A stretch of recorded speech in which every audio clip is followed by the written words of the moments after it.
7 India, सच दिखाने की हिम्मत। नमस्कार, न्यूज 24/7 इंडिया में आपका स्वागत है। मैं हूं आपके साथ निधि पाल। चलिए शुरुआत करते हैं आज की ताजा खबरों की। आदिवासी अंचल झाबुआ जिले में आज कांग्रेस से लोकसभा प्रत्याशी कांतिलाल भूरिया ने मुहूर्त के मुताबिक दोपहर 11:30 बजे से 1 बजे के बीच अपनी नामांकन प्रक्रिया पूर्ण की, जिसके बाद झाबुआ स्थानीय बस स्टैंड पर एक वृहद आम सभा का आयोजन किया गया, जिसमें आम नागरिकों और कार्यकर्ताओं को मध्य प्रदेश कांग्रेस कमेटी अध्यक्ष जीतू पटवारी समेत पूर्व गृह मंत्री बाला बच्चन, संजय खंडेलवाल, सर्वोच्च न्यायालय अभिभाषक तनख्वाह झाबुआ लीराजपुर क्षेत्र के कांग्रेसी विधायकों समेत समस्त कांग्रेसी पदाधिकारी मौजूद रहे, जिसमें कांग्रेस के समस्त वक्ताओं ने प्रदेश सरकार की नीति रीति पर सवाल उठाए।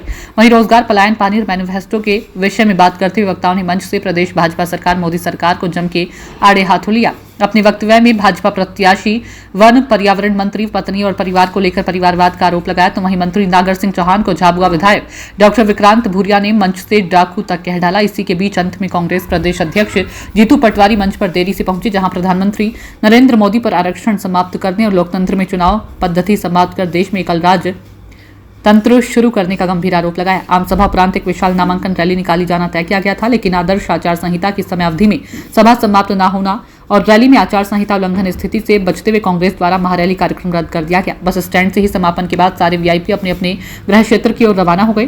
पूर्व केंद्रीय मंत्री और कांग्रेस प्रत्याशी कांतिलाल भूरिया ने मीडिया से रूबरू होते हुए कांग्रेस के मैनिफेस्टो पर जोर देते हुए भाजपा के सफाई की बात कही। वहीं भाजपा प्रत्याशी अनीता नागर सिंह चौहान को भारी मतों से हराने का दावा किया। इस अवसर पर जोबट विधायक सेना पटेल वाल सिंह भूरिया, पूर्व विधायक मुकेश पटेल, वाल सिंह मीणा, प्रकाश रांका, निर्मल मेहता, महेश पटेल, हेमचंद डामोर, हर्ष विजय गहलोत, हेमचंद डामोर, महेंद्र कटारिया, आशीष भूरिया आदि ने भी संबोधित किया।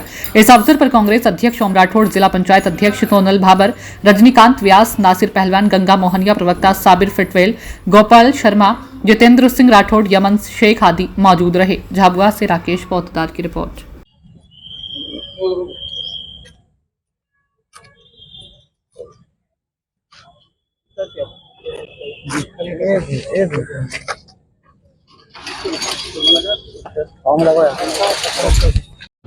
देश के प्रधानमंत्री ने 10 साल में क्या किया वो बता नहीं पाते हैं।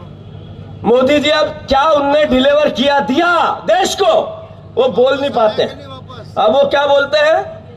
अब बोलते हैं मांस, मटन, मुसलमान, मंगलसूत्र, घुसपैठिए, ज्यादा बच्चे, माओवादी, अर्बन नक्सल, ऐसी भाषा। विश्व का ग्लोबल नेता बनना है उनको, दुनिया का सबसे लोकप्रिय नेता, ऐसी भाषा। शर्म नहीं आती उनको?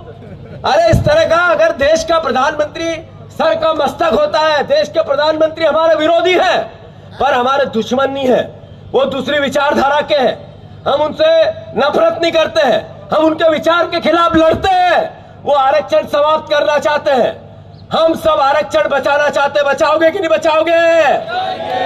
वो लोकतंत्र समाप्त करना चाहते हैं, हम लोकतंत्र बचाना चाहते हैं कि नहीं चाहते हैं? वो इस वोट के अधिकार को समाप्त करना चाहते हैं। अभी सूरत गुजरात में एक सीट थी, वहां पर सारे प्रत्याशियों से एक का छोड़ के वापस नाम ले लिए, जैसे अपन सरपंच के चुनाव में करते हैं कि नहीं करते। अब वहां चुनाव नहीं हो रहा है, जनता घर बैठी है, कोई वोट मांगने नहीं आ रहा है। उनमें बिना वोट का सांसद सूरत से पहला नरेंद्र मोदी जी ने बनवा लिया है। वो पूरा देश बिना वोट से सरकार बनाना चाहते हैं, याद रख लेना आप लोग। तो आप वोट की सरकार चाहिए या बिना वोट की? बस इस भावना को याद रखते हुए मैं अनुरोध करता हूं कि 75 साल के अमृत महोत्सव के इस साल में हम सब की ड्यूटी है कि लोकतंत्र की रक्षा करें, ये पत्रकार बंधुओं की लेखनी की रक्षा करें, इनकी आवाज बने, ये ताकत से लिखते रहे, हम में भी कमी हो तो बताए और बीजेपी की भी कमी बताए, सरकार से सवाल पूछे, विपक्ष को सहयोग करे। इसलिए आप सबकी, हम सबकी जिम्मेवारी है कि हम सब पंजे को जिताएं। विक्रांत भूरिया, हर्ष भैया इधर आओ, महेश भैया इधर आओ, मुकेश इधर आओ, तीनों चारों आओ। आपको पता है अलीराजपुर में किस तरह से डाकू राज चल रहा है? कल हनुमान जयंती थी कि नहीं थी? हनुमान जयंती थी ना, खूब धूमधाम से हम सब ने हनुमान जी की जयंती मनाई। और अलीराजपुर में क्या हुआ था?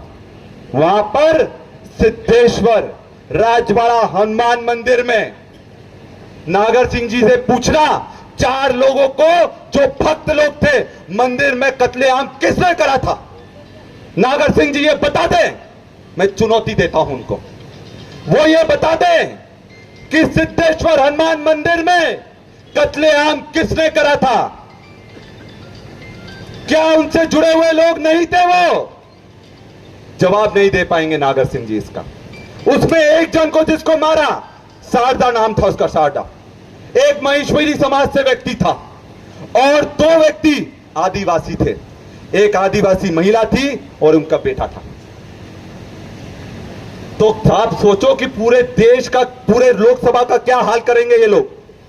और यही नहीं, ये भी सवाल मैं करता हूं नागर सिंह से, एएसआई मतलब पुलिस का आदमी ना, एएसआई रामपाल की हत्या किसने करी? क्या टोबला जीरी उनके गांव के लोगों का संबंध उससे नहीं था? आप एक चीज समझो, जहां पर पुलिस वाले सुरक्षित नहीं है, जनता कहां से सुरक्षित रहेगी? पुलिस वालों की हत्या कर दी। यही नहीं, एक और कहानी सुनाता हूं आज मैं। एक बीजेपी का नेता था जिसका नाम था प्रमोद ठाकुर, बोरी क्षेत्र इधर का ही था वो, कहां का था? नानपुर क्षेत्र का था। देखो सबको मालूम है वो कहानी, प्रमोद ठाकुर की कहानी। बीजेपी का नेता था और जब नागर सिंह को लगा अरे यार ये तो तेज चल रहा है, मजबूत बन रहा है, तो नागर सिंह से पूछना बीजेपी के नेता की हत्या किसने करी? मतलब आप सोच लो, ये कांग्रेस पार्टी है जो कांग्रेस वालों की लड़ाई लड़ रही है, जनता की लड़ाई लड़ रही है, और बीजेपी वालों का कत्लेआम हो रहा है तो उसकी भी लड़ाई लड़ रहे हैं हम लोग। नागर सिंह जी जवाब दे, प्रमोद ठाकुर की हत्या किसने करी? नहीं जवाब दे पाएंगे। वो बोलेंगे कि मंत्री ने करी, मंत्री को तो झूठा फंसाया गया, उसमें फलियों से मारा गया था उसको। और जो पुलिस वाले एसआई को मारा गया, मैं बताता हूं वो कहानी। वो हाथ जोड़कर गिड़गिड़ाया कि मेरे बच्चे हैं, तब भी उसको इतनी बुरी तरह फालिए से मारा, पूरा काट काट कर चिन्ह भिन्न कर दिया गया। पुलिस वाले की ये हालत है तो सोचो आम जनता की क्या हालत होगी, आपकी और उन दूसरे लोगों की क्या हालत होगी। और इसके अलावा एक और बात आपको बता दूं मैं कि आप लोगों को यह भी ध्यान रखना है, हमारे कर्मचारी लोगों को ध्यान रखना है, अधिकारियों को ध्यान रखना है। ये लोग चंदे के चक्कर में अधिकारियों को कमरे में बंद कर कर मारते हैं। क्यों मारते हैं कि नहीं मारते? वो आरएएस के अधिकारी को कमरे में बंद कर मारा था कि नहीं मारा था? जब तक अधिकारी पैसे नहीं देता तब तक उसको छोड़ते नहीं है ये लोग नहीं छोड़ते हैं। और किसने मारा था? नागर सिंह के भाई ने मारा था। मारा था कि नहीं मारा था? तो सबको मालूम है कि क्या हो रहा है, हमारे देश का क्या हो रहा है। और भाजपा ये बोलती है, मैं आपको बता दूं, मोदी जी क्या बोलते हैं? परिवारवाद, परिवारवाद, परिवारवाद। और नागर सिंह जी परिवारवाद नहीं है।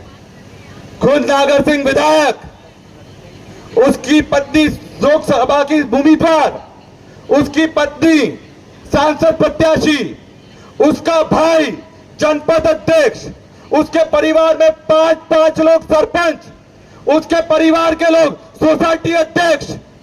अरे सभी तो परिवार में रख लिया। मोदी जी ये परिवारवाद नहीं दिखता क्या? क्यों मोदी जी को थोड़ा चश्मा?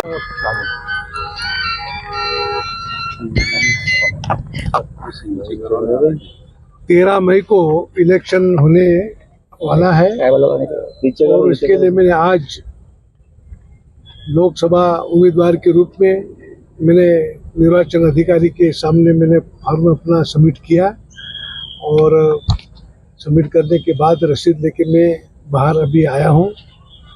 तो निश्चित ही अब आज हमारे आज से मैंने शुरुआत हो गई कि हम लोग अब जगह जगह जाएंगे, हमारे मतदाता भाइयों बहनों माताओं नौजवानों सबसे अनुरोध करेंगे हमें चुनने के लिए तो सब बात चलेगी और इसके लिए मैं आज फॉर्म सबमिट किया है। किन प्रमुख मुद्दों को लेकर आप जनता के बीच जा रहे हैं? भाई हमारे तो कई काम धरातल पे है, चाहे रतलाम में कहो, चाहे झाबुआ में कहो, चाहे अलियाजपुर में कहो। हमने काफ़ी काम किया। मैंने 40-45 साल तक मैंने इस जिले का लोकसभा क्षेत्र का प्रतिनिधित्व किया और उसमें कई काम, जितने भी आज काम हैं वो आपके सामने। जितने भी तालाब बने हमने अपने द्वारा कांग्रेस सरकार में बनाए, जितने भी सड़कें रोड्स बने वो कांग्रेस के समय में बनाया गया, और जितने भी लोगों के घर में डीपी लगी वो डीपी हमने हमारे द्वारा लगाई गई ताकि उनको आज उजाले में वो लोग बैठे हैं। और उसके साथ ही जितने भी एजुकेशन सेंटर है, स्कूल्स, जितने भी स्कूल है झाबुआ जिले वाले और रतलाम में, वो स्कूल हमारे द्वारा, हमारी सरकार के द्वारा ही किया गया है। ताकि मेडिकल कॉलेज हमने रतलाम में खोला, ITI कॉलेज है, इंजीनियर कॉलेज है झाबुआ में, ये सब सारी उपलब्धि हमारी है। और आगे भी हम लोग जो काम आज बचे हैं, और आने भाजपा सरकार थी और उनके जो प्रतिनिधि है, सांसद थे, उन्होंने यहाँ पर कोई ऐसी उपलब्धि आज तक उनकी नहीं है। हमारी तो सब लोग हम उंगली पे गिना सकते हैं, इतना काम हमने किया है। उसी बात को लेकर हम जनता के बीच में जाएंगे और हमारी उपलब्धि, हमारा काम, और आगे हम जो चाहे रेलवे लाइन, हमने रेलवे लाइन चाहे अलियाजपुर से आपके छोटा उदयपुर से अलियाजपुर होती हुई जोबट होती हुई धार, और हमने दाहोद से झाबुआ धार होती हुई हमने इंदौर, रेलवे लाइन हमारी उपलब्धि है। उधर रतलाम में है, रतलाम से छोटा उदयपुर अपने वहाँ पर तक जाएगी, डूंगरपुर तक रेलवे लाइन, उसका भी हमने सर्वे करा, उसकी मंजूर हो गई। और हमने प्रधानमंत्री और रेल मंत्री लाला के हमने काम करा, ये हमारी उपलब्धि है। उसी उपलब्धि को लेकर हम लोग जनता के बीच में जा रहे हैं, तो निश्चित ही जनता का आशीर्वाद मुझे मिलेगा और अब शानदार वोटों से हम जीतेंगे। प्रधानमंत्री ने, कांग्रेस ने जो मैनिफेस्टो में जो गारंटी दी है उसको लेकर सवाल उठाए, महिलाओं के मंगलसूत्र बेचने की बात प्रधानमंत्री ने मंच से कही। भाई, प्रधानमंत्री महिलाओं को इस तरह से अपमान कर रहा, मंगलसूत्र कैसे बेचेगी? भाई, कांग्रेस सरकार में हमने उसमें घोषणा पत्र में लिखा है, हमने हर महिला को हर महीने 8,500 रुपये देंगे, 1 साल का 1 लाख। महिला का बेचने का, मंगलसूत्र बेचने का मौका ही नहीं आएगा। हम कांग्रेस पार्टी की सरकार दिल्ली में आते हर महिला को 1 लाख रुपया देंगे हर साल, और 15-15 लाख रुपए जो लोगों को खाते में जमा करने की बात की, उन्होंने किया ही नहीं, हमने तो किया है। बेरोजगारों को उन्होंने 2 करोड़ नौकरी देने की बात की, एक को नहीं दी। हमारी सरकार है, हम बेरोजगार 30 लाख लोगों को हम नौकरी देंगे कांग्रेस सरकार आती है। और महिलाओं का सम्मान में भी कई प्रकार कार्यक्रम होगा, और जितने काम छूटे उसको भी हम पूरा करेंगे। ये हमारी प्रतिबद्धता रहेगी। भाजपा 400 के पार दावा कर रही है, क्या कह रही है?